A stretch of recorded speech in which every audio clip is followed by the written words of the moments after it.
Yeah, hi guys, good morning. And in today's session, we'll discuss about VPC. Okay, so this is very important. I mean, this is a core of our AWS. Whatever EC2s we are trying to create, whatever services or resources we are trying to create, right? So all the services will be part of our VPC only. Let me share my screen.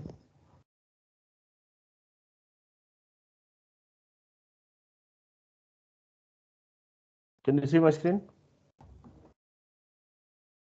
Yes. Yes, sir. Yes. Okay, so today's topic will be VPC. So, any idea what is VPC? Virtual private cloud. Virtual Private Cloud. Cloud. Okay, so why do we need this VPC? First, let us see. I mean, let us first try to launch one EC2. Okay, so this is my EC2 service.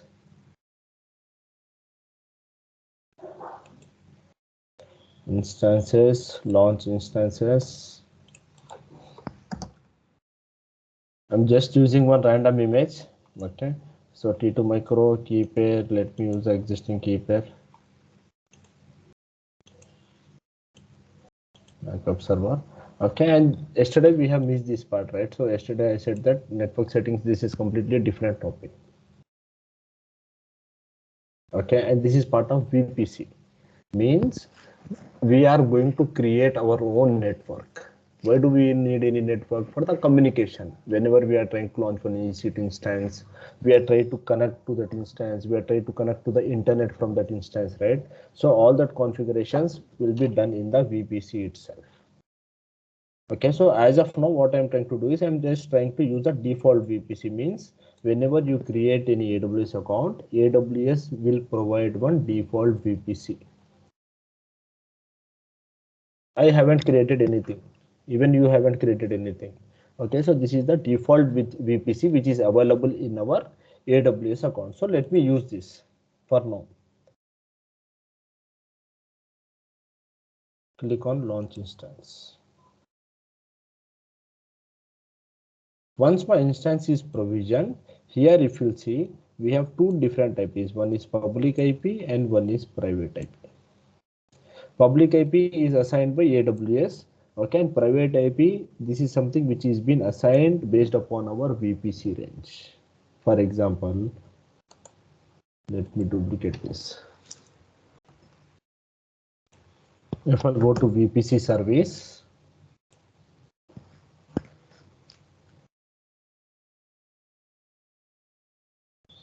here we can see there is one VPC which is available in my US East region. Okay, so if I click this, here you can see something called VPC ID. This is the ID of my VPC, and then we have something called IPv4 CADR. So let me copy this. Okay, so I have copied one IPv4 CADR. So what is a CADR and all we'll discuss. So now if I'll go to my instance and if I'll copy the private IP, this is the private IP which has been assigned to my EC2 instance, right? So let me copy this, and if you see this, so do we have any similarities in between these two IP addresses?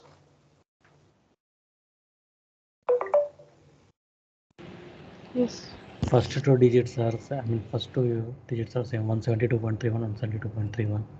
Yeah, so what is happening is, I mean, the IP addresses, whatever we are able to see to our EC2 instance are from this CADR range only, inside this range. Okay, and also when I'm trying to connect to my VPC, sorry, not my VPC, but my EC2 instance, connect,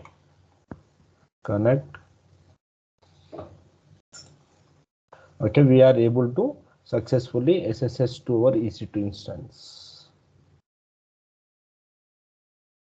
Okay, and if I'm trying to ping google.com, then it means that I am trying to connect to the internet as well, right? So we have the internet, we have the connectivities, everything is available because of this VPC only. So in VPC, we have different services. So if I'll abbreviate this, right?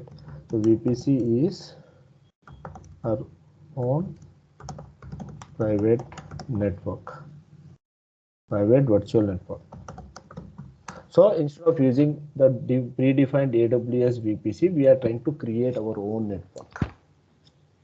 Based upon this VPC only, we are able to get the IP addresses assigned to our EC2 instances. We can control to which EC2 instance there should be internet access, to which EC2 instance there should not be internet access. How can we create different subnets and all? Okay, now. Yeah. Sorry? So elastic IP also we can get by this. Elastic IP is different. That is not something related to our VPC range. That is a public IP. Okay. We need to pay for the elastic IP. Sorry? We need to pay anything. Yeah, we need to pay for elastic IP because that is reserved for your account. Okay. Yeah. Thank you. So now here in VPC, so we can see something called VPC ID. Then the state is available, and then we have the IPv4 CADR range. So out of this range only, we are able to get all the IP addresses. Okay, and then we have something called IPv6. This is not, I mean, as of now, we don't have any IPv6. And then we have DHCP. DHCP means dynamic host control protocol, means it will automatically try to assign the IPs and delete the IPs. I mean, if the server is not available, then it will try to release the IP address as well. Okay, so and then we have something called root table. Sorry to interrupt. DHCP, dynamic host Control protocol means, Thank you. Means, for example, here if you see this EC2, we got one IP address, right? So did you choose this IP address? No. This has been automatically assigned. This has been completely controlled by the DHCP protocol. Okay, these configurations are part of networking team. This is not something what we should be worried about. This is something related to the networking team. Okay, and then we have something called routing table, ARP table. See, main route table. And then here again we can see something called NACL. And then we have the default VPC and then the owner ID, means there are a lot of services which are part of VPC. If you want to understand VPC, then you should be aware of subnets, routing tables, internet gateways. Okay, so now what I will do, first let me try to create one VPC. Okay, first let us try to break up this IP and see what is the range and how we can divide these different ranges in our VPC. Okay, but before that, let me show you something else. So this is my VPC, and here if I'll scroll down, or else if I'll go to subnets, right? So here I can see different subnets which are available. Okay, and every subnet, it is been assigning some specific CADR range. So now what is subnet? And here if you see this, do you remember anything? 1A, 1B, 1D. Availability zone. Availability zone means data center. So what we try to do is, this is my AWS account. This is my AWS account. Inside this AWS account, we will try to create one VPC. And inside this VPC, we'll try to create different subnets. For example, this can be US East 1A, means in this particular data center. And then similarly, I will try to create one more subnet. US East 1B. Okay, so in my VPC now, how many subnets do we have? We have two different subnets. So now what is subnet?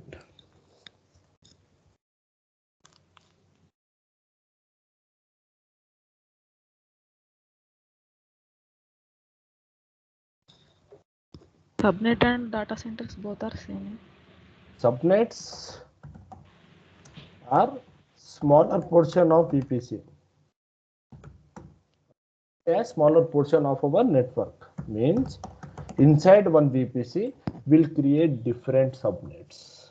How many type of subnets are available? I have two type of subnets. One is public subnet, one is private subnet. Now, what is the difference between public subnet and private subnet?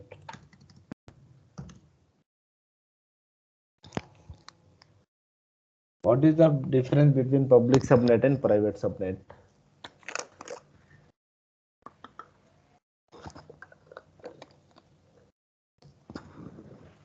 Always try to map things with your regular world. I mean, public means, what do you mean by public? Not secure, I think. Open for all. No, which is open for all. Yeah, which is exposed to the world. Here also, public subnet means exposed to internet. Means it has the internet access. Private subnet means Personal private. doesn't Internet. have the internet access, means which is not exposed to world. For example, this EC2, whatever EC2 I have created, I was able to connect to the google.com. What do you mean by that? It is a public EC2. This is being deployed in public subnet. Why? Because it has the access to internet. Now, why do we need public and private subnets? What is the use of public subnet and private subnet?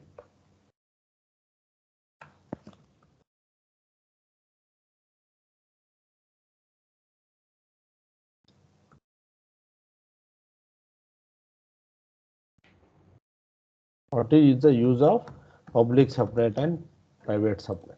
Private subnet which will communicate internally Yes. between the systems, and public we can access the main system. Okay, but when it comes to client server architecture, in public subnets, which application server or web server do we deploy?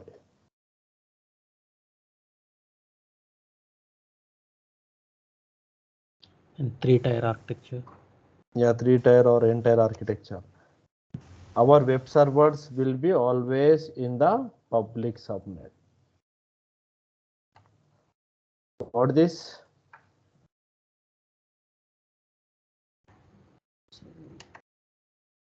What we have discussed, that web servers will be exposed to internet, where we configure the configurations related to the application servers, right?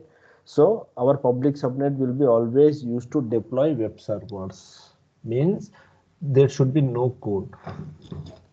And our private subnets will be using to deploy our application server and database server, means this should not be exposed to internet. This should be very private. It should not have the internet access.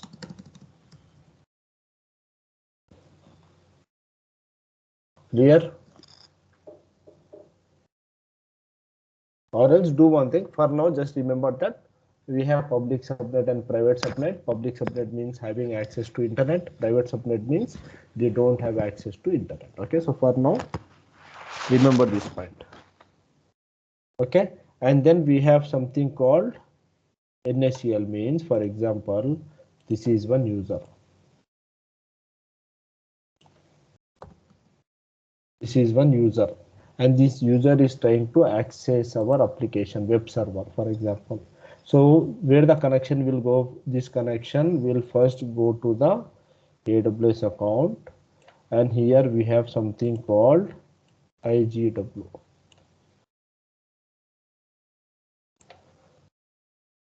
All these days we were trying to connect to EC2, right? But before connecting to EC2, the request will go to internet gateway. What is internet gateway? We call it as IGW. Okay, internet gateway. to provide inbound and outbound access. Means it will help us with the internet access, incoming and outgoing. Where? To our VPC. Here if you see, internet gateway is attached to your VPC. Focus on this diagram. Internet gateway is attached to your VPC. So whenever a user try to access our application or our EC2 instance, right? So what will happen? The request will first travel to the internet gateway. From internet gateway, then this request will be again travel to the routing table. We have something called RT.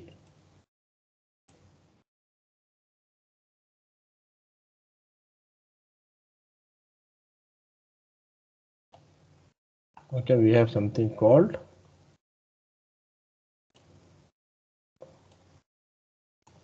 RT.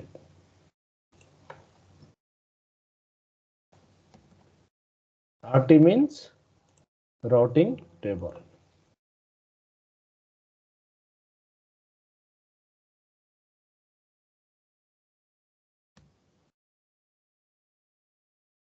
What is the use of route table now? We can have multiple subnets. For example, here if we have 5 subnets and if we are configuring one route table, this route table will help us to define the trafficking rules.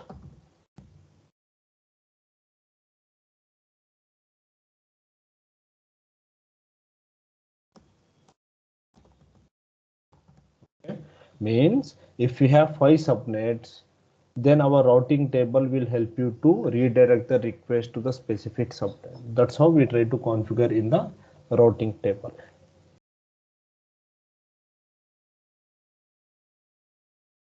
Okay, so we have internet gateways which will help us with the inbound and outbound access. We have routing table which will help us to decide the routing configurations, and then we have public and private subnets. It can be either public or private, but we can have 2 type of subnets. Okay, so whenever a user is requesting, it is traveling to internet gateway. From internet gateway it will come to routing table, and from routing table it will reach to your web server.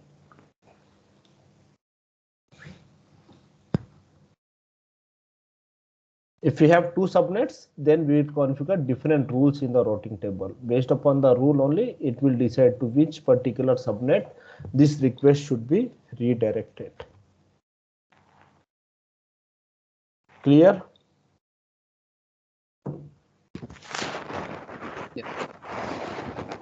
So now what will happen is, for example, if we have public subnet and private subnet, then we will try to configure 2 different routing tables. Okay, so one for public and one for private. This is my private routing table.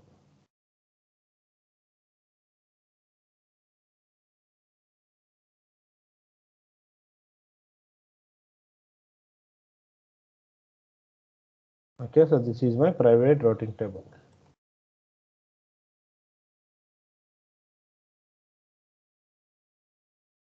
So internet gateway will help us with the inbound and outbound access, and then routing table will help us with the routing configuration, which particular subnet the request to be traveled.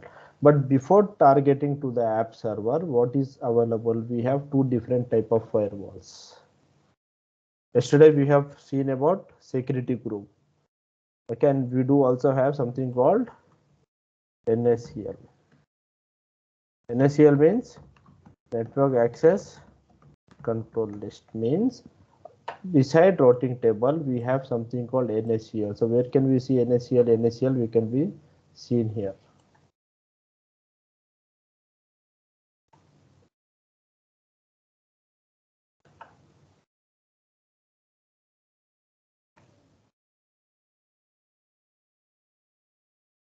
Okay, so this is also one kind of firewall which is available. So after routing table it will go to the NACL. If the rules are allowed in NACL, then the request will be redirected to our subnet. And in our subnet, what is available? We have our app server or web server, whatever is available, it will try to communicate. But before communicating, it will also try to check for the security group as well. So we have two type of firewalls. One is NACL and one is SG. SG means security group.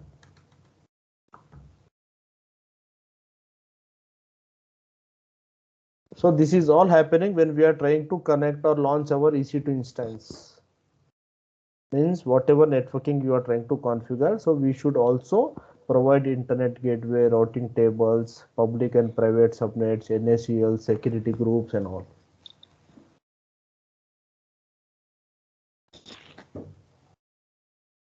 Okay, so let me just try to design one new diagram. Okay, here.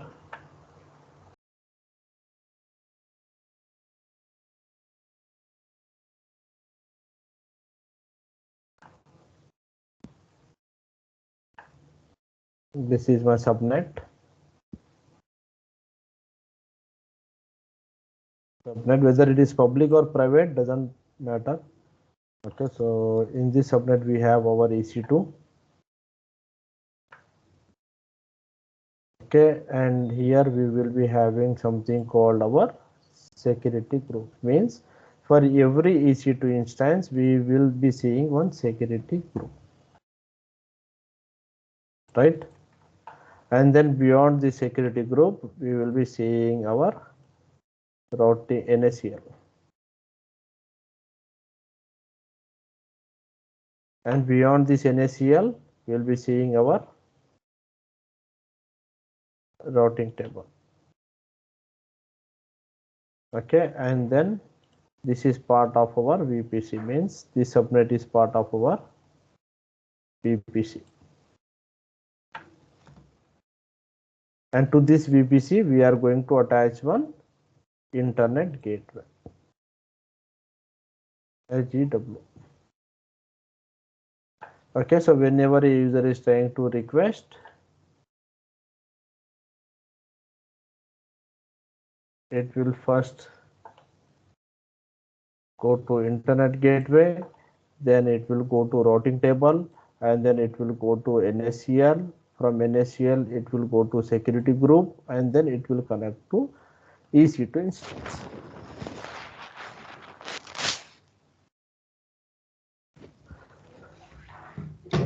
Is this clear, guys? What is happening now? For public also NACL is available. Yeah, whether it is for public or private, doesn't matter. NACL is always available. So we have two different type of firewalls here. One is NACL and one is security group.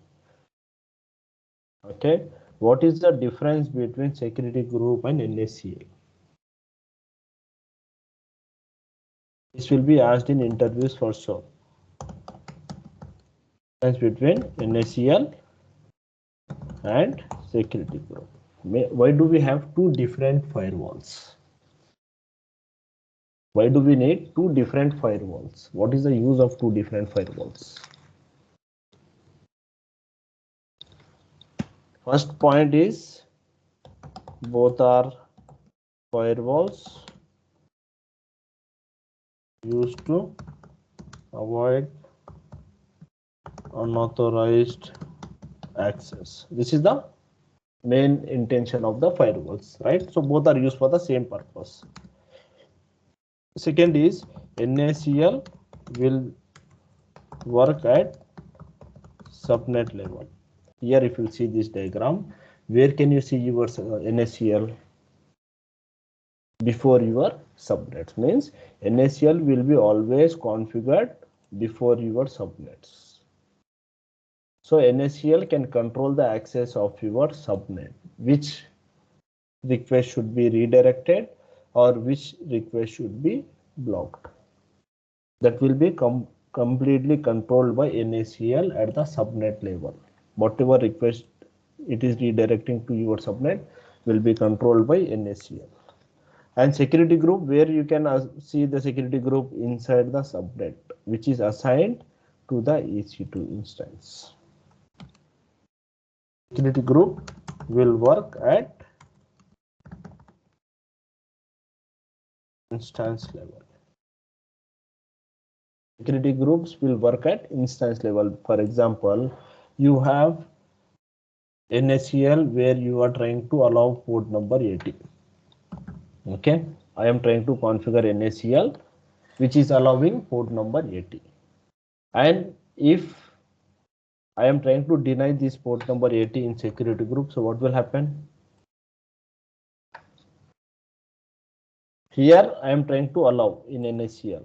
In security group, I am trying to deny the same port number. So what will happen? Will deny access.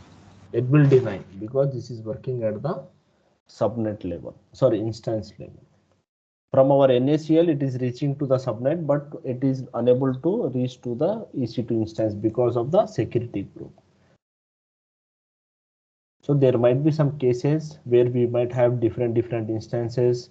For some specific instance, I don't want to allow port number 80, and for some instances, I want to allow port number 80. In that case, we can configure in this way. Okay, and then we do have different concepts as well. I mean, in NACL, we can allow or deny the request. Means you can either select port number 80 to be allowed or denied. Both the options are available in NACL. It will help us either to allow or deny the request. But whereas in security group, by default, everything is denied in security group. Means all the requests are being denied in security group. That's by default. If you want to open any port, then you need to pass the port number and the source. Here you don't have option to allow or deny in security group. We have the option to either to allow or deny in NACL. And also NACL will work based on rule number. Means you can configure a specific rule number and then NACL will work based upon the priority. Okay, so we'll try to execute all these points as well, and then it will be more helpful for us. Okay, so we'll try to execute all these points as well. For now, understand that we have two types of firewalls. One is NACL, one is security group. And security groups will always work at the instance level, this part. NACLs will always work at the subnet level. In NACL, we can allow or deny any specific request. In security group, by default, everything is denied. If you want to open any port, then you can open the port. NACL will work based upon the different rule numbers. Okay. So now if you want to create one VPC, we should create internet gateway, we should create public subnets, private subnets, routing table, NACL, security group, everything. End of the day, when I try to create one new VPC, right? So I should be able to successfully launch one instance. And if I am able to SSH to that instance and try to connect to the internet, then it means that I was successfully able to create my own network. If I am unable to do that, it means that I did some mistake. Okay.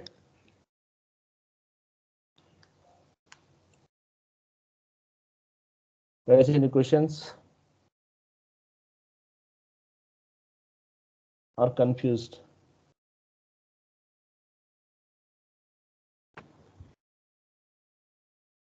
क्या है पूरे खामोश है जरा देखो high सो गए क्या है साई प्रसाद of course you should be confused with this VPC and all that's what you are even expecting. Okay, don't worry. All this VPC is created by default.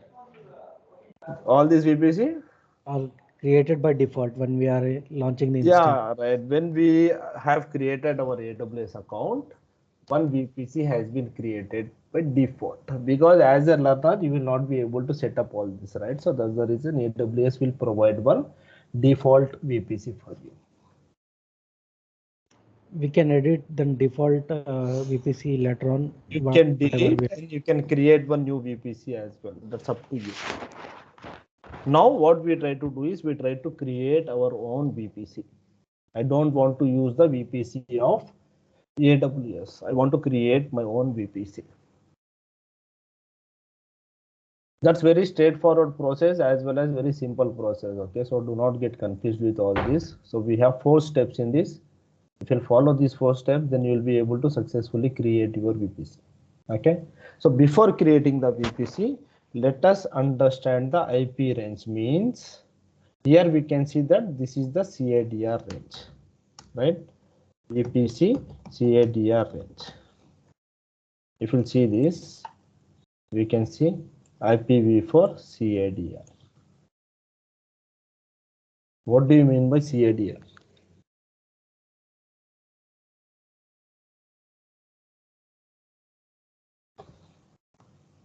Okay, so CADR means, any idea guys? Ramya, do you know what is CADR?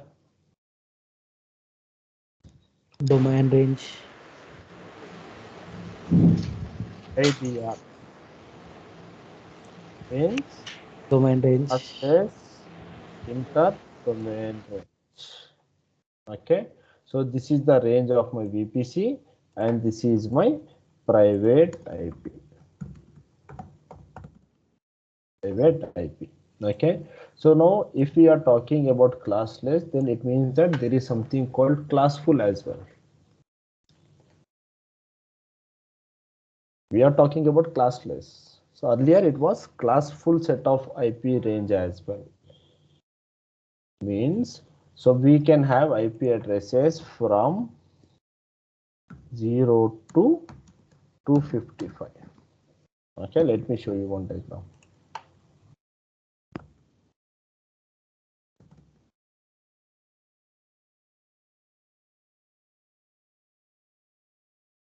Okay, can you see this? Open image, new tab. This is very small. Okay, you guys can see this, right? So these are the 5 different classes of IPv4 addresses. Means class A belongs to 0 to 127. So what can be the range of our IP address? It can be from 0 to 255. We have been using a lot of internet and all, right? Mobile, Bluetooth and laptops, printers. So for every device, there will be one IP address associated. Yes or no? Yes. So why do we need IP address? To connect and then To connect, basically for the communication purpose, we need one IP address. Okay, even if you are connected to the Wi-Fi, so there will be one IP connected to your mobile from the Wi-Fi. Okay, so it will be considered as one network. So now in IP addresses, we have 5 different type of classes. I'm talking about classful, guys. Okay, so in classless, there is no range. Whatever you want, you can use. And VPC is using classless interdomain range. Okay, so we have 5 classes: class A, class B, class C, class D, and class C. So out of these 5 classes, which IP address we have commonly seen? The common IP address range, if you remember anything, class start C. from class 192 series, right?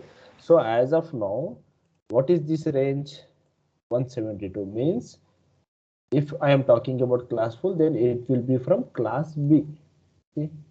Class B from 128 to 191 range. And we have seen 192 IP address as well, right? So it means that it is from class C. So when we are using classful IP addresses, we will be using class B and class C. Even there is set of rules in order to use IP address. Means you cannot use class A 0.0 IP address. You cannot use 224 or 240 IP address because these are used for different purposes. There is a general rule that if you want to use IP address, then use from class B and class C. Okay, so when it comes to CADR, our VPC, it is of classless, means you can use any range. Even if you want to use 10 dot, then that is absolutely fine. Understood now? We have 2 type of classifications. One is classful, one is classless. So VPC is using classless. So this is my private IP and this is the range of my IP. So let me try to segregate this. So here if you see, we have 1, 2, 3 and 4. Okay, so how many numbers do we have? This is one range 172. Okay, then 31, then 0, then 0, and then we have something called /16. So each number will act as 8 bits. Okay, so each number is acting as 8 bits. 8 bits. 8 bits. Okay, and this 1/16 or any number, we call it as subnet masking.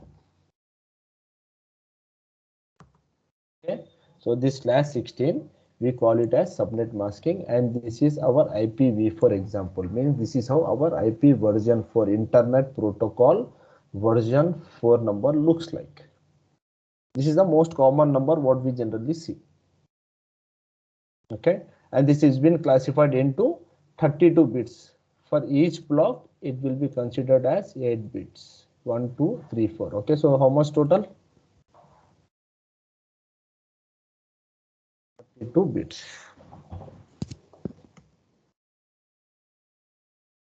Okay, so now how many IPs do we get for this particular range? /16, we do have /16, right? So how many IPs do we get when we try to divide this IP address? 16. Why is 16? It has been changed to 16, I think. No, what will happen is /16 means subnet masking is always used to decide how many IPs you are getting for your range. So here I am trying to use /16, right? So what is the maximum number? In AWS 172.168, sorry, 31.0.0/16. This can be the minimum number in AWS, means it will start from /16 only if you want to start. Below /16 you cannot go. Okay, and the maximum what we can go is 172.31.0.0/32 only.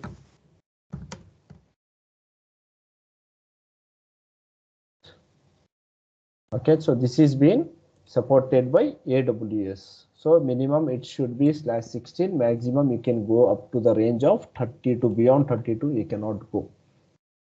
Below 16 you cannot go. AWS will not allow. Okay, and when we talk about Azure, right? For example, if you are using Azure portal 0.0/8, minimum in Azure. So Azure will support up to /8 subnet masking. So this /16, /32, /24, /28, this is used to classify or define how many IP addresses do you get for your VPC. So this is for the VCADR range. Guys, someone go on mute, or if you have anything ask, or go on mute.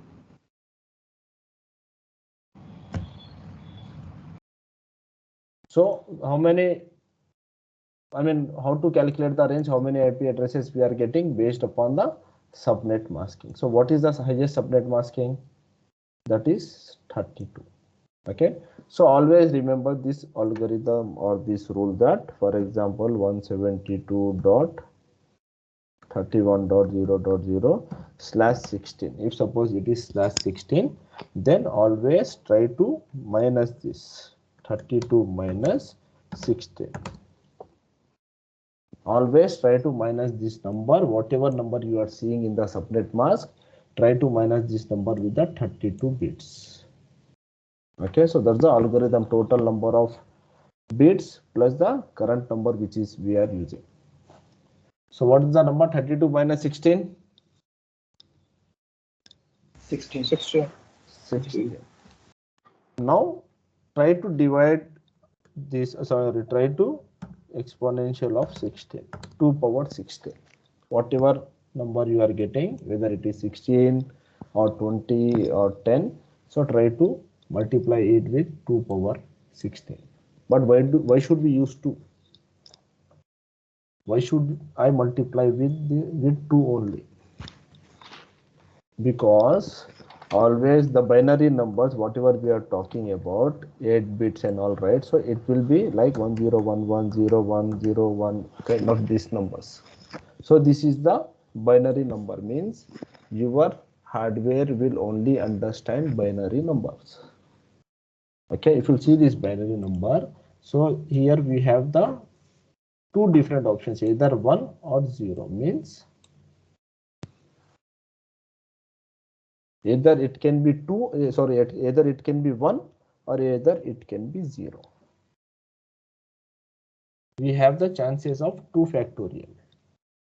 That's the reason we try to multiply this by 2 power 16. Okay, now 2 power 16 means how many IP addresses? Power 16. It will be around 65,536 IP addresses. Okay, means your VPC, this VPC got 65,536 IP addresses. So whenever you try to create any EC2 instance, whenever you try to create any EC2 instance inside this subnet from this VPC, it might get any IP address within that range. So that's why we have seen the similar IP address here. Where is our IP address? Okay, so this was the range. Where is our IP address? Let me go here. This is our IP address 31.31.24, and this is from the same range 31 range only. Okay, so the IP address or the private IP, whatever we are seeing, will be decided by the CADR range.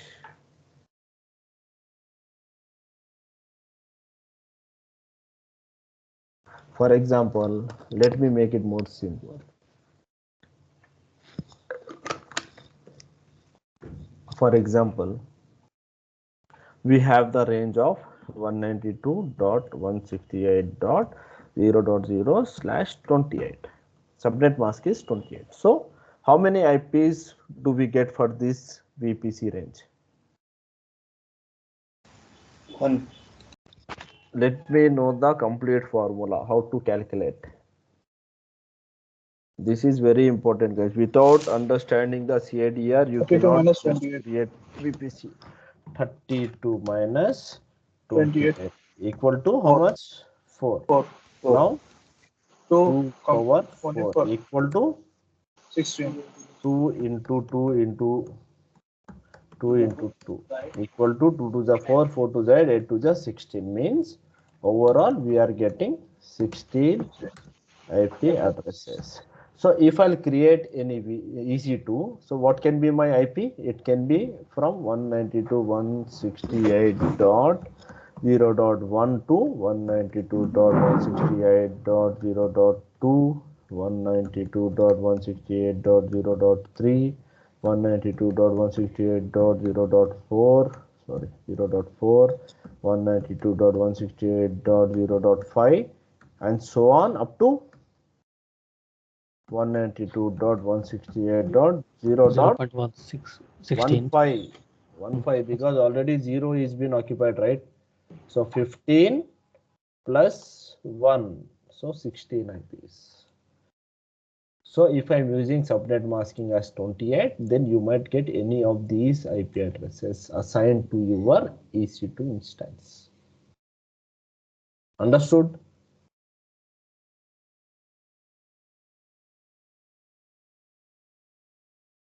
So now what I will do is, I will try to use one number, that will be 192.168.0.0/24. For 24, how many IP address?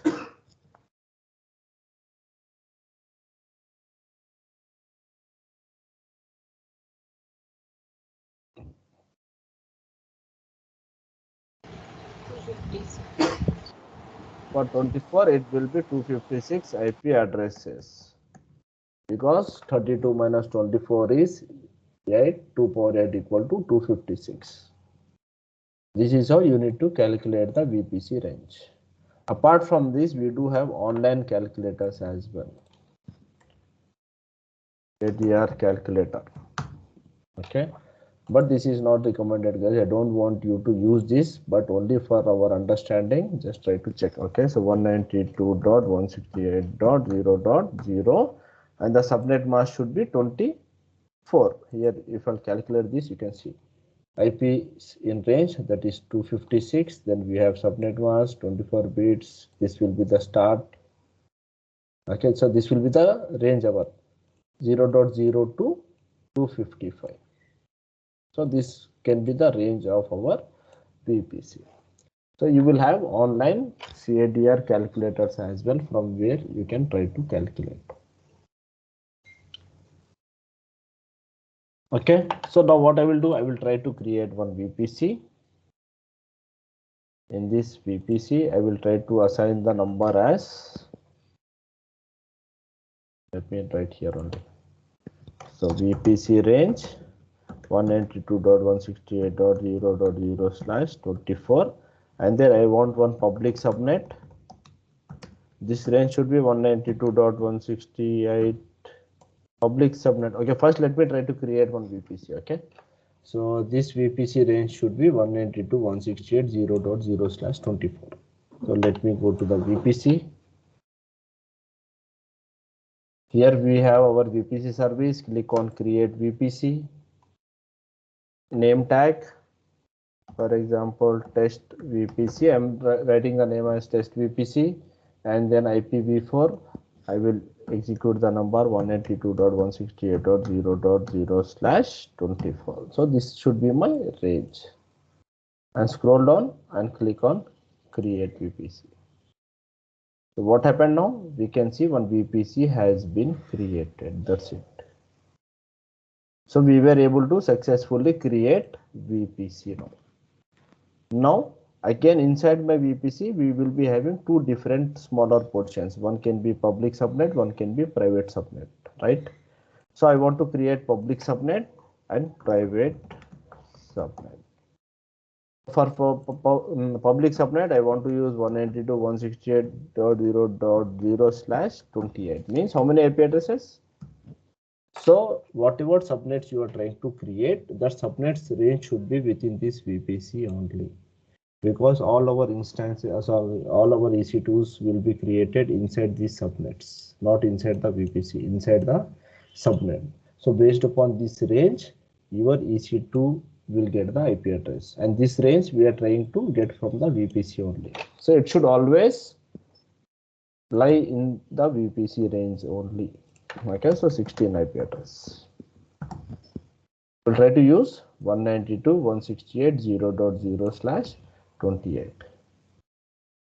Okay, now let me go to subnets. Click on create subnet.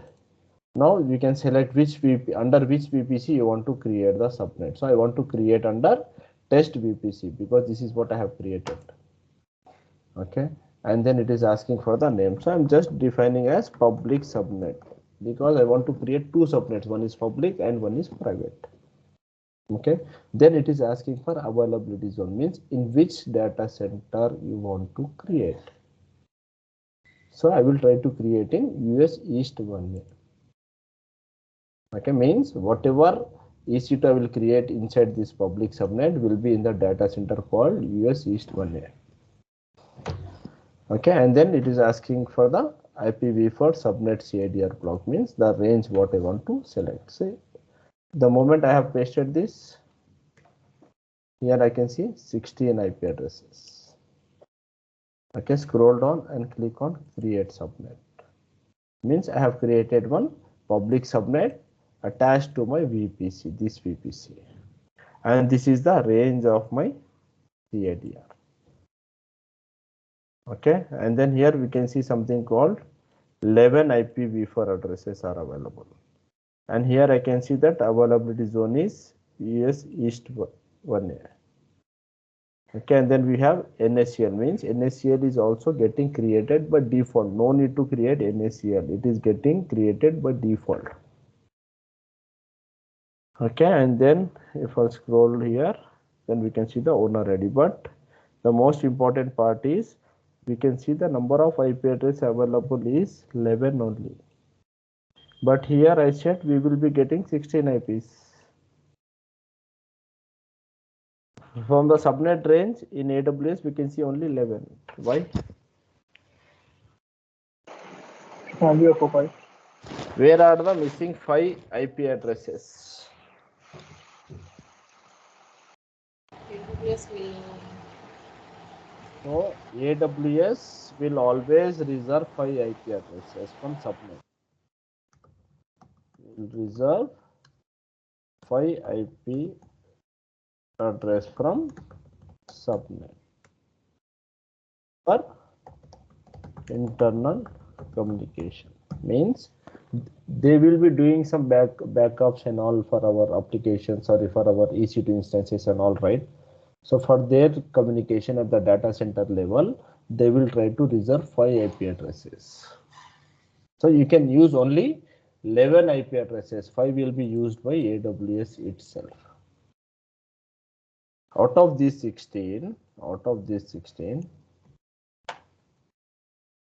5 are being occupied by AWS. So what will be the sequence of IP address? We can see 192.168.0.1 till 192.168.0.15, right? So we can see this range. Now out of this range, AWS has reserved 5 IP addresses. So out of that 5 IP address, which one it will reserve? Whether it will reserve 0, whether it will reserve 1, it will reserve 2.3, .4, .5, which one?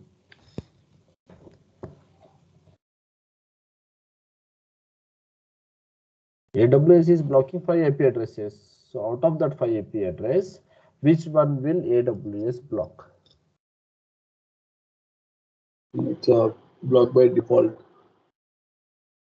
So AWS will block first 4 IP address and last IP address.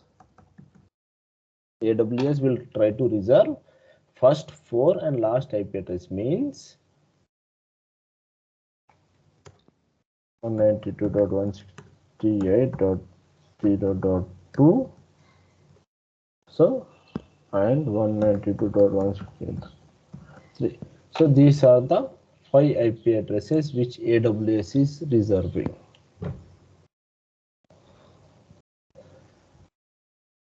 Okay, so AWS, what it did, it reserved 5 IP addresses for their communication. Which 5? First 4 and last IP address. Okay, so now I want to create one more subnet. So what should be my range here? 192.168.0. What should be the range of my CADR? 24. 24. What 24 should be the subnet mask or what?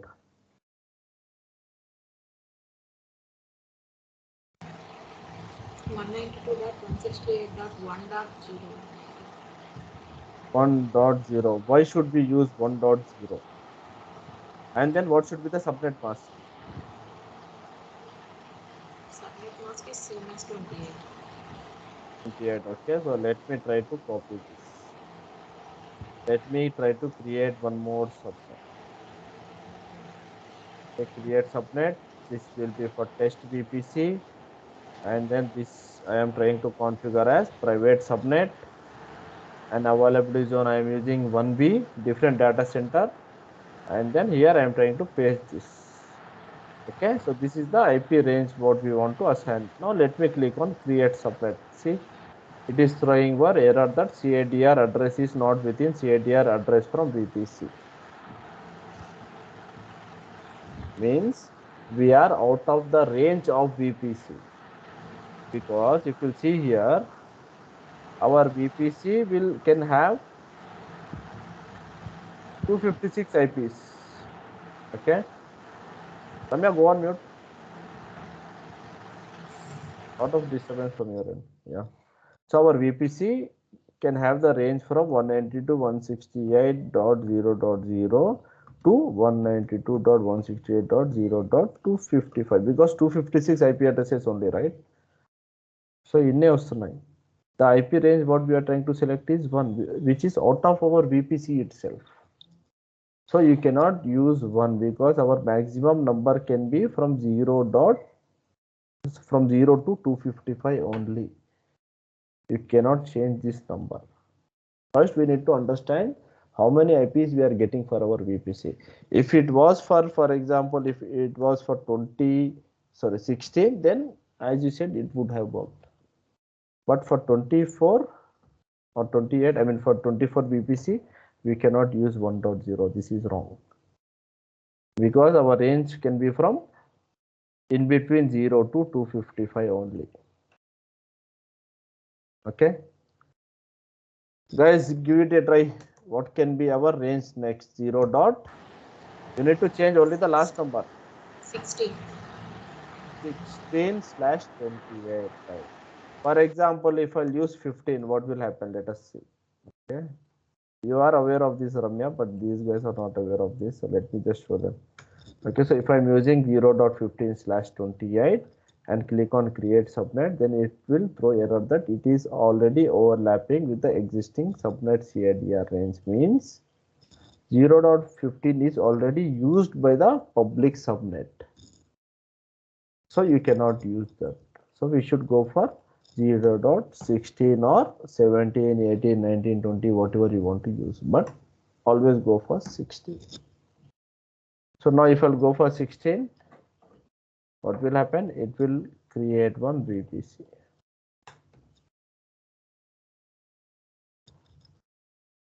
See, one more private subnet has been created. 11 IP addresses are available. Can I create one more subnet here? Can I create one more subnet?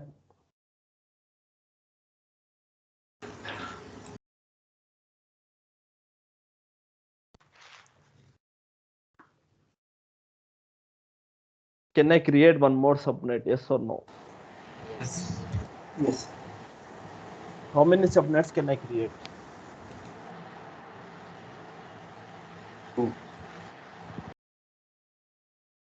You can create more than 2 subnets. Do not restrict yourself by creating 2 subnets. As part of practice, I'm just creating 2 subnets.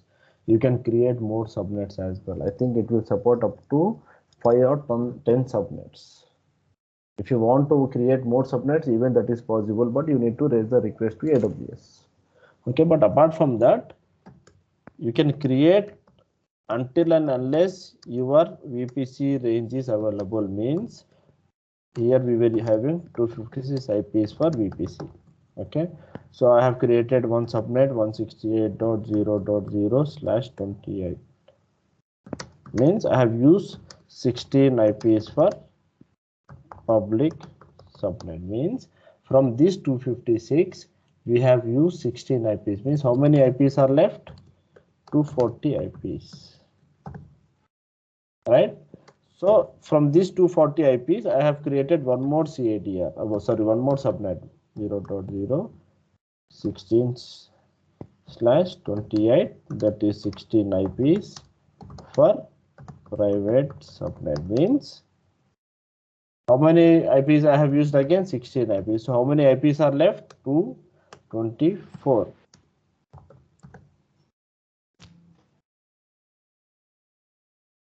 So still we have 224 IP addresses left for our VPC. Means if you want to create one more subnet, then that is also possible. 0.31/28. I can use one more subnet. This can be either public or private. That's up to you, based upon your requirement. But still there is chance that we can use more subnets until and unless we are out of these VPCs. Sorry, IP address range. So it is like 16 divided by 256. We can Sorry? create 16 subnets. We can create 16 subnets. If you have the So range, then you can create. If you have the Yeah, for- CIDR range left, then you can create. Yes. For 256, I think we can put up 6.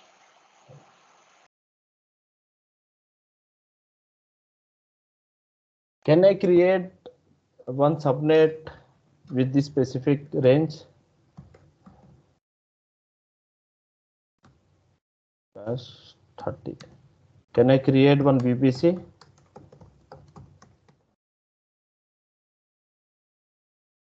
With this range, a new VPC. Okay, so we haven't created any VPC. Assume that we haven't created anything. Just think that can we create one VPC with specific range? Yeah, 32 minus 30, right? Yeah, 4 IP addresses. 32 minus 30, right? 4 Yeah. Equal to 4. 2 Power 4 equal to 355. sorry. Total It should IPs be are 2. only 4. 2 4 2 4. 2 power 2 equal to 4. Will AWS will allow?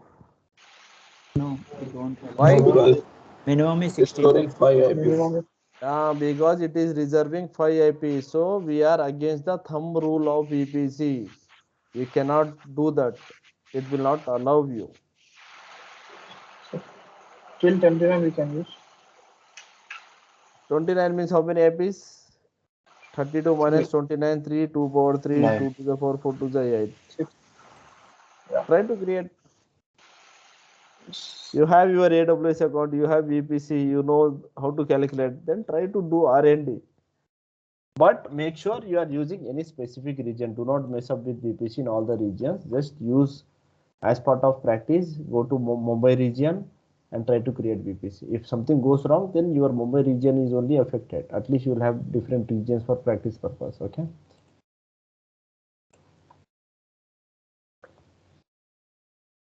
So what's up? Okay, so where were we? So we have created two subnets. One is public subnet and one is private subnet.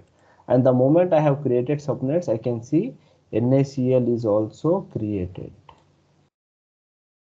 Means no need to create NACL separately. It is available by default. Okay.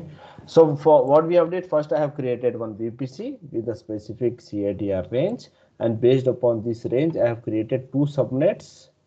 One is public subnet, which will have the internet access. One is private subnet. Guys, tell me this.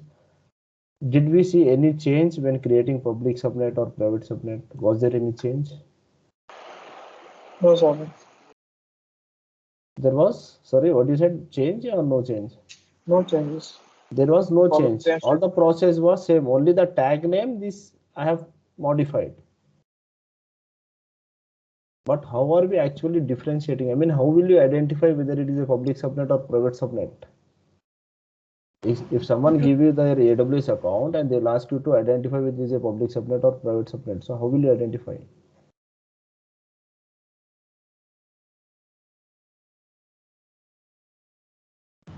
Private class. subnet will have less. That is private? Private subnet will have less IPs than the public subnet. Why? Here we have both number of IPs are equal, 11 and 11 only. There is no difference.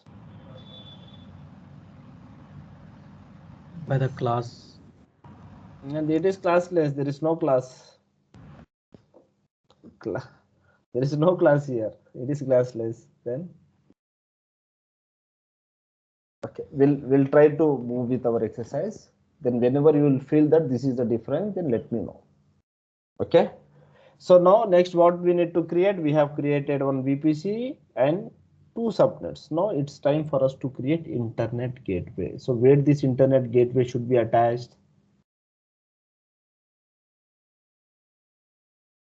Where should we attach this internet gateway? In this diagram, where can you see this internet gateway? VPC. Okay, so let me go to internet gateway. Click on create internet gateway. I'm writing the name as test IGW and then create internet gateway. That's it. Internet gateway is created, but we haven't attached our internet gateway to any VPC. Here, if you'll select this, see, it is state is detached and the VPC ID is blank, means now I need to attach this to our VPC. So just select this, click on actions, Attach to VPC. To which VPC you want to attach? Test-VPC. Attach internet gateway. So now what we have did, we have attached internet gateway to our VPC as well. See, as per this diagram, internet gateway is attached. Now the only thing left is routing table. Okay, so here if I'll go to route tables, here if you'll see this, sorry, let me try to, okay, so VPC, what was my VPC ID? This is AF, right? Yeah. Okay, so here I can see there is one routing table which is already created and which is already attached to my VPC. Means the moment you create your VPC, one routing table is also getting created. Okay, so now what I will do, I will not create one new routing table, but I will just try to modify this as public routing table because I want this to be accessible only to public subnet. Okay, so I've just modified the name and then this is my routing table ID. This is attached to my VPC, right? So internet gateway and the routing table. So what we have learned is in routing table, we used to define the trafficking rules. Means how the request should redirect from internet gateway. When a request is redirecting to routing table, it should decide where it should redirect the traffic.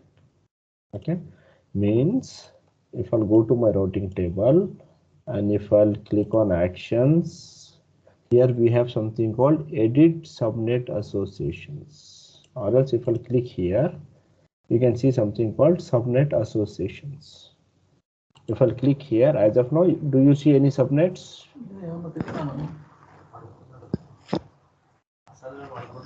So do we have any subnets associated to our routing table? No.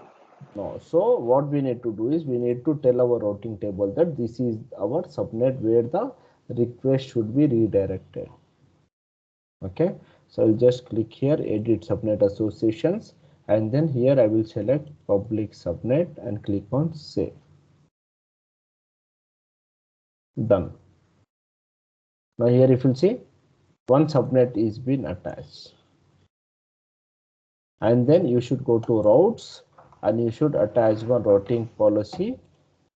It will be from anywhere via internet gateway. Means I am telling my route table to connect to this particular internet gateway. Save changes.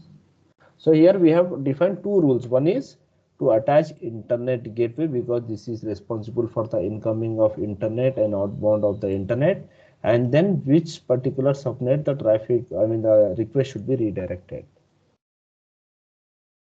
Okay, so what I have did, I have created only one routing table and attached one public subnet and one internet gateway access because I don't want to have access to my private subnet.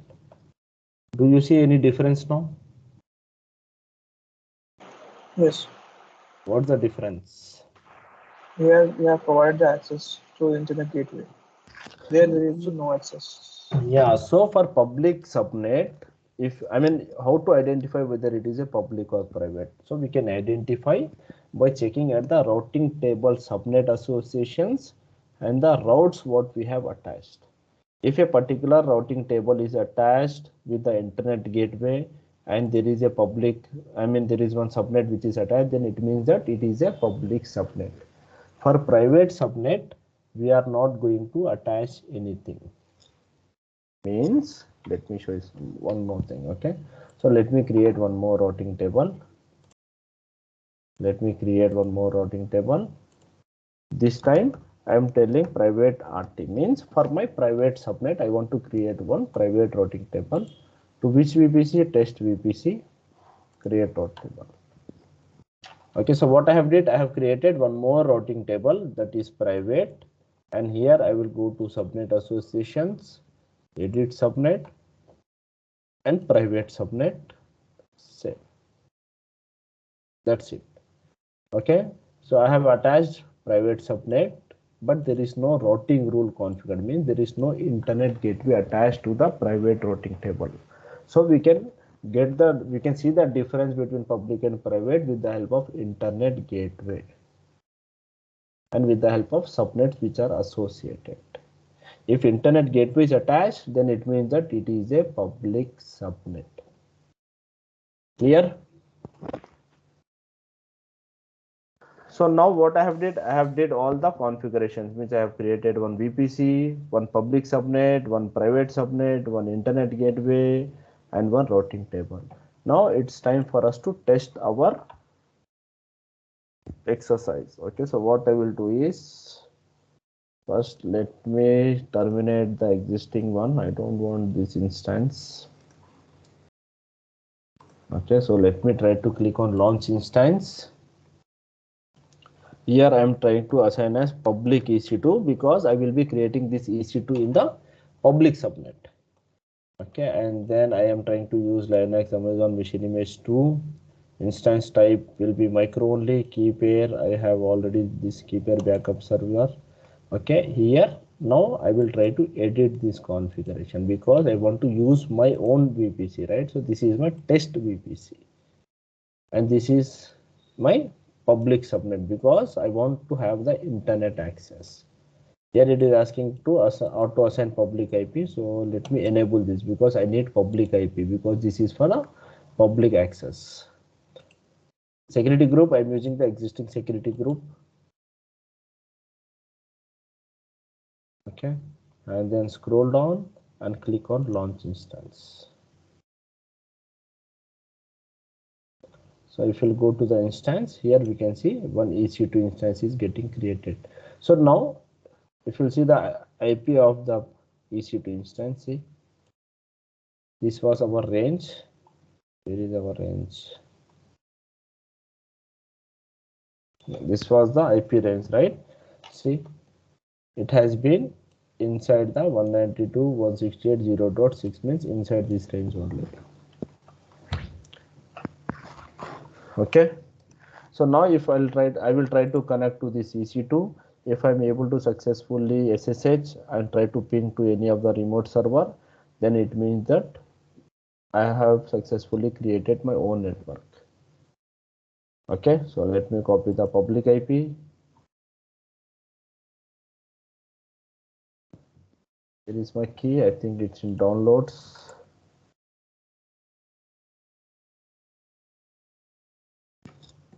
sh-i backup server .com and then ec2-user @ public IP. Hit enter.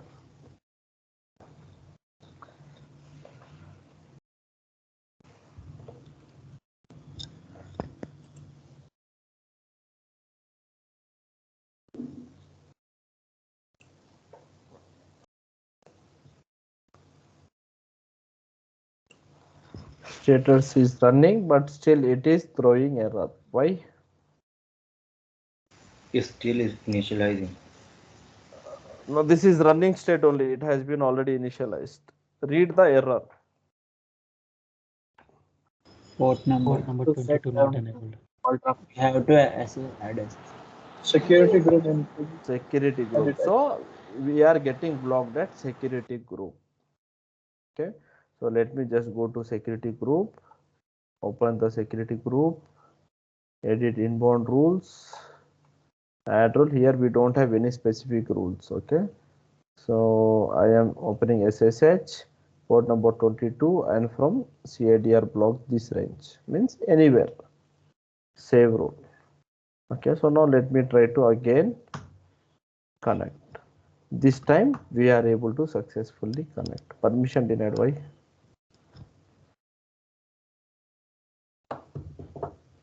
I think you need to change the outbound rule also. Now outbound, I mean, there is something called stateful and stateless. That is not related to outbound rule. That is related to some permission denied. Let me check.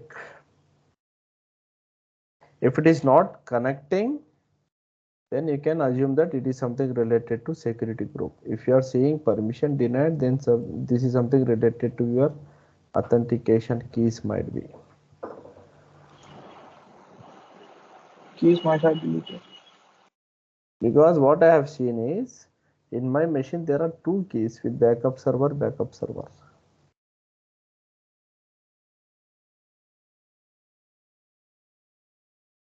I'm not sure when I have downloaded this. So let me do one thing. Let me try to connect with this backup server.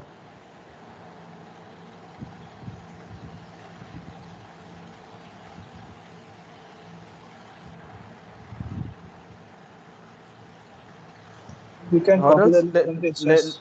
let me try to connect from EC2 instance connect. This is only for testing, right? So let me connect from here. Issue is with the PEM key only. Okay, see now it is been able to successfully connect. Now if I am trying to do ping google.com, then we are able to successfully connect to the remote machine. Hence we do have the internet connectivity access as well, and this is only because of the routing table, this internet gateway rules. For example, this is my public subnet, right? See what will happen. So if I'll open this routing table and if I'll edit roles and if I'll delete this one, right? So I'm just removing the routing configuration, internet gateway rule, save changes, and just look here what will happen. See, this got stuck because there is no internet access. Okay, now if I'll try to add the rule again,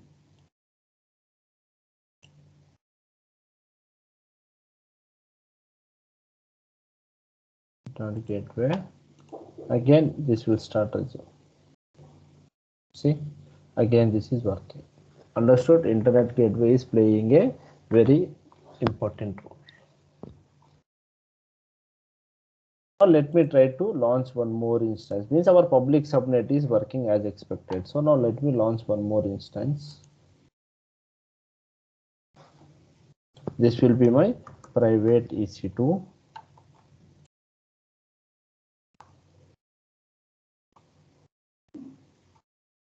Let me try to this backup server. Let me do one thing.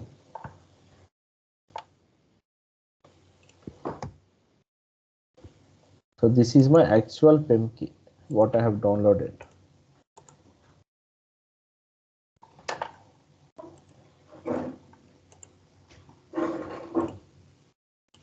Let me just remove this space and all. Okay, so let me try to connect from here. Shit.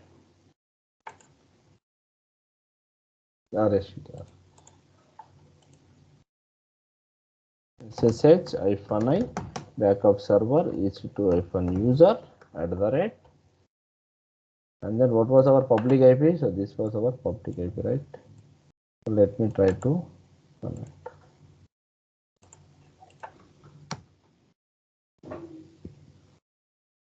See, we are able to connect to our remote machine. Okay, earlier it was the issue with the PEM key only. Okay, so now I will try to create one new instance which will be in the private subnet. I will use the same key because this key is working now. Edit, test VPC. This time I will use private subnet. Okay, I will try to enable public IP, but this is of no use for us. Okay, I can SSH, but I cannot do anything. Okay, let me select existing security group because port number 22 is open. Scroll down and click on launch instance. Then now if you see this, here the IP address range, see 0.25. This was the range, right? So 0.25. We have assigned from 16 to 31 and we got 25 as our IP address. So who is assigning these IP addresses? This is been assigned with the help of DHCP, Dynamic Host Control Protocol. He is taking care of assigning the IP addresses automatically. Okay, so we have got this public IP. So let me try to connect to my private EC2.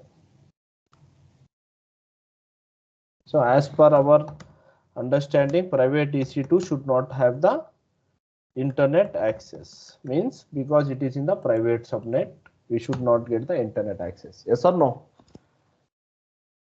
That's what we have learned. Yes. Yes. Okay, so first let me try to log into the server and see what will happen.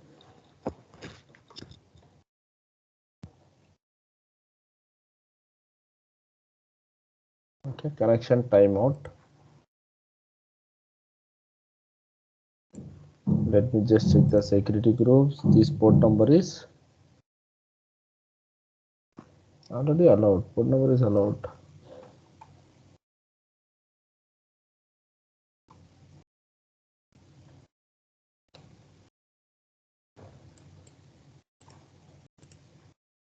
Let me try to connect again. The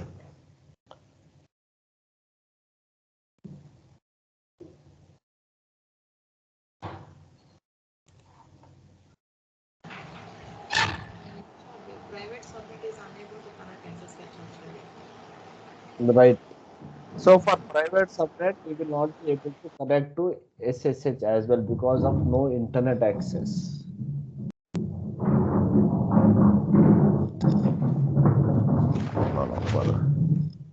Okay, so for private subnets, if you are unable to connect, it means that you don't have any internet access. So this is what we were expecting. But for example, if I'll get any internet, I mean, if I'll connect to the private instance, for example, if you want to connect to this, private EC2, do we have any option? I mean, do we have any another way to connect to this private EC2? We How? have EC2 Through instance console. subnet, right? Through EC2 instance, we can connect to SSH. Let me do that. Okay, so private EC2, someone was telling through console. So let me try to first execute this and see what will happen.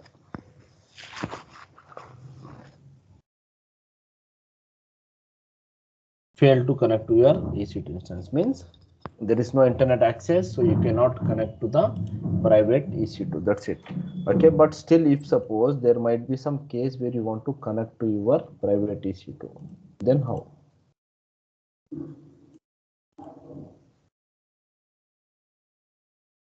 This is your VPC.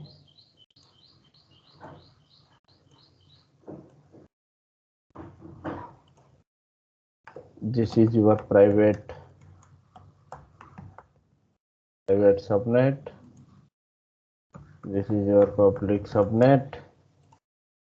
Okay, here we do have one EC2 instance, right? Here we have one EC2 instance. Similarly, we do have one more EC2 instance which is in the private subnet. Okay, and this is the user. Means I'm trying to connect. Okay, so for example, if you want to connect to your private subnet EC2 SSH to this, you cannot directly log into this with the help of SSH. That is not possible. So we have seen private IPs, right? But we haven't used private IPs yet. So first, what we need to do is from Git bash or any terminal, you should connect to the public EC2. Because you have the internet access for this. So let me first try to connect to the public EC2. Okay, so this is my public EC2. 0.6 is my public EC2. Now from public EC2, I should connect to my private EC2 with the help of private IP. Means from this VPC, from this subnet, from this EC2, I will try to SSH EC2-user @ and then private IP of my EC2 instance, private EC2 instance is 0.25. This will be permission denied for now. Why? But still, this is how we can log into our or SSH to our private EC2 as well. Permission is getting denied because of the PEM key. So what I will do, For now, I will just try to copy the PEM key. Backup server, this is my PEM key, right, which is in my local machine. I will just try to take copy of this PEM key. Vi test.pem, and I will paste this key here. We need to provide 400 permissions to the PEM key. Now, if I try to SSH -i test.pem, then EC2 user, and this is my private EC2 private IP address. Hit enter. This time we are able to successfully log into our private EC2. Means first we need to connect from outside world to public subnet, and from public subnet you can connect to the private subnet. This is how you can do the connectivity. But still, for example, if I'm trying to do ping google.com, what will happen? No internet access. We haven't got the internet access yet. We just able to SSH to our private EC2 instance. That's it. Okay. And in this case, always remember these kind of setup. This is what we can see when we are working for the project server. Means there will be some subnet, or there will be some EC2 which will be in the public subnets, and from there only we try to connect to our private EC2s. And in this case, this EC2 is acting as, you can call this as jump server or Bastion server. Remember these two names. This EC2 will be called as jump server or Bastion server. Clear?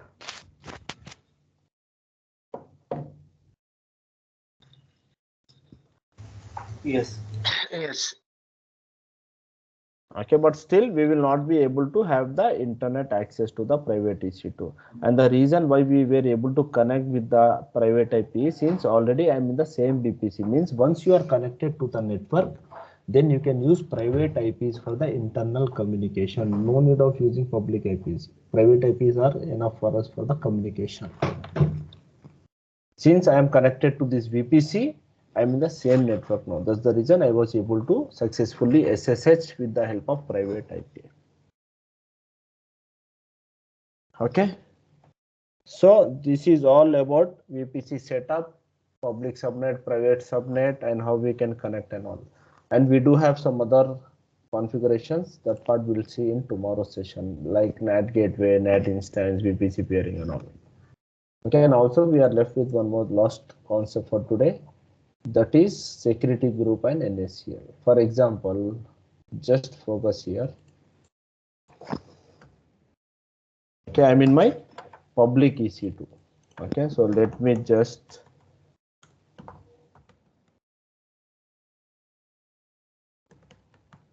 I'm in my public EC2. I'm trying to install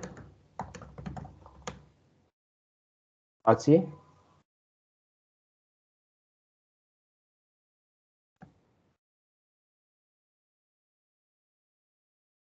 Okay, systemctl start HTTPD. This is currently running. Okay, so if you want to check, then you can check with the help of status. Okay, so this is active and running. So let me try to access this on browser. This is in public EC2.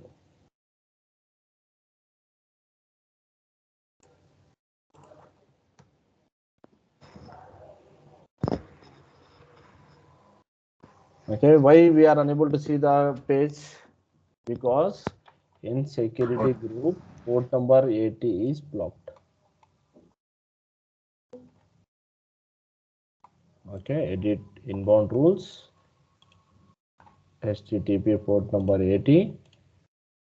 Okay, I'm just saving this rule. So what happened now? Our security group will try to open the port, and we can able to see the test page.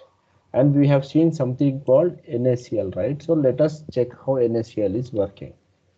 See, security group is working at instance level, right? Yes or no? Do you guys agree with this? Yes. Yes. In security group, everything is denied by default. Yes or no? Yes, sir. Whatever we want, we were trying to open. Okay, NACL will work at subnet level. So let us see this. So if I scroll here, we can see something called network ACLs. Here we have one NACL for two subnets, means this is our test VPC subnet. Okay, so if I'll open this, here we have something called inbound rule, edit inbound rule. Okay, here you can see all traffic is been by default open, means it was earlier allowed. That's the reason we were able to access SSH and everything. Okay, so what I'm doing is I'm just trying to make the change as deny. Save change. Okay, so here if you see this, in NACL we can allow or deny the request. Agree? Yes, sir. Save changes. Okay, so now what I have did in NACL, which is acting at my subnet level, I have blocked everything. In my security group we have SSH and port number 8 is open, but in NACL I have blocked everything. So let us see what will happen. If I'll refresh this, it will not access your test page. Even if I try to do this, right, so this might got stuck because of no access. See, site can't be reached. Site can't be reached. Similar case for the SSH as well. You cannot log into your SSH. See, let me try to log in. SSH-i backup.test ec2-user @ what was the public IP? This is my public IP, right? So let me just copy. This is also not working because NACL is blocking at the subnet level directly. It is not allowing you to reach to the subnet as well. Agree? Yes, sir. Yes. The only thing left is I need to prove this point. Okay, so now what we have did here, we have something called edit inbound rules. Here we have something called deny or allow option. Here we have something called rule number. So I will try to add one more rule. This rule number is 99 and all traffic. Here I am trying to allow, means what will happen, we can decide which rule should have which number, and this will work based upon the priority of the rule number. Means I am having same rules, one is denying, one is allowing. There is no change in the rule except rule number. You can decide any rule number, whatever you want, you can add the rule number. Okay, I'm just trying to add 99. So rule number 99, what it is doing, it is opening all port numbers from every source and it is allowing. Rule number 100, it is trying to deny everything. So which one should work, whether rule number 99 or rule number 100? Which one will work? 99. 99. 99. Let me save this and let me try to refresh this. See, 99 is working, means it is being divided based upon the rule number. This is what they will be asking in the interview, and these 6 points are something what they are expecting from you as well. If you'll answer all these 6 points, then no one will cross question on this. Sabir, sorry to interrupt. Yes. For the 6th point, you have given two rules. 100 was to deny and 99 is to allow. We have given both the rules in now. Why allow is taken? It will work based on rule number. It will work based upon rule number. That's what I wanted to tell you. NACL will always check for the rule number. If 99 and 100 both are same rules, then still it will accept 99 only. Okay.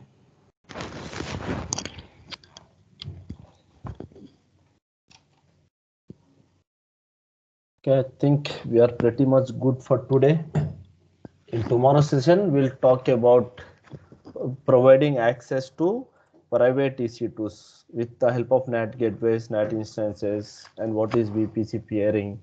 And I want to capture all the logs of my network, means whoever is trying to access my network, from which source, which IP, how many packets have been traveled. I want to capture all that log. So that part we'll see in tomorrow's session.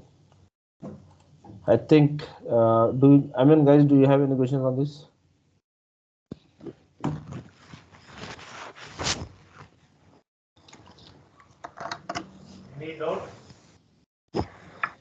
Not at this point. We have to go through once again. Once we. You need to watch. Hey, अरे इसको खामोश बैठो बोलो सब में पहले यार चल रहा है इससे कहीं पुकार रहा है ఇక్కడ నడుస్తుంది నువ్వేమో అక్కడ అడుగుస్తున్నావు నాది ఇంకా అయిపోలే 2 minutes then నువ్వు మాట్లాడు okay so watch the video try to create VPC at least 4 or 5 times then it will be very easy for you okay Yeah, thank you guys bye